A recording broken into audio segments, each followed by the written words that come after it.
Bem, minha gente, vamos então falar um pouquinho sobre primeiro Enoque e a literatura cristã posterior. Vamos falar um pouco sobre Enoque e o cânon. Talvez o primeiro Enoque tenha sido um dos 70 livros sagrados da cultura judaica, mencionados em 4 Esdras 14:46. Nesse caso, isso explicaria o seu prestígio, tanto diante de outros autores do Novo Testamento, como diante de outros autores cristãos posteriores. O livro, todavia, nunca obteve estado canônico. Há nele algum material bastante fantástico e muito de pseudociência, de tal modo que, apesar das suas virtudes, nunca obteve posição canônica. Mas, conforme já vimos, o livro foi largamente usado pelos autores do Novo Testamento, embora só tenha sido diretamente citado em Judas 14:15. A Epístola de Barnabé, 14, versículo 14, parece citar o livro de 1 Enoque como se fosse escritura sagrada.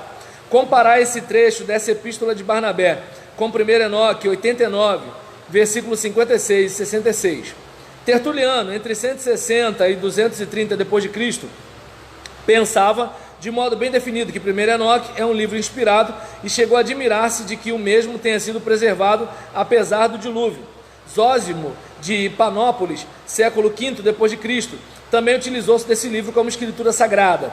Bede reverencia o livro porque o Novo Testamento chegou a basear-se nele, nos anos de 637 a 735 d.C.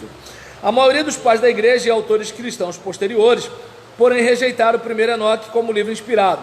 Jerônimo, entre 340 e 419 d.C., e Agostinho, entre 354 e 440 d.C., referindo-se a esse livro especificamente como um livro apócrifo. E as constituições apostólicas, século IV d.C., concordavam com esse parecer. Essa opinião também era compartilhada pelo Pseudo-Atanásio e por Nicéforo, século VIII d.C. Porém, na igreja etíope, o livro foi incluído no seu cânon do Antigo Testamento. A tradição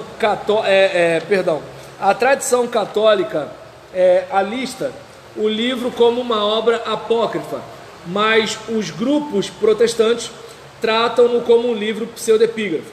Essa distinção existe porque aquilo que os protestantes chamam de apócrifo, os católicos romanos chamam de deuterocanônicos, ao se referirem a livros que somente mais tarde vieram a fazer parte do cânon do Antigo Testamento. Então, você pode trazer um copo d'água para mim, por favor, antes de ir embora? Obrigado. Então, a gente observa que os protestantes chamam de canônicos os livros que nós temos.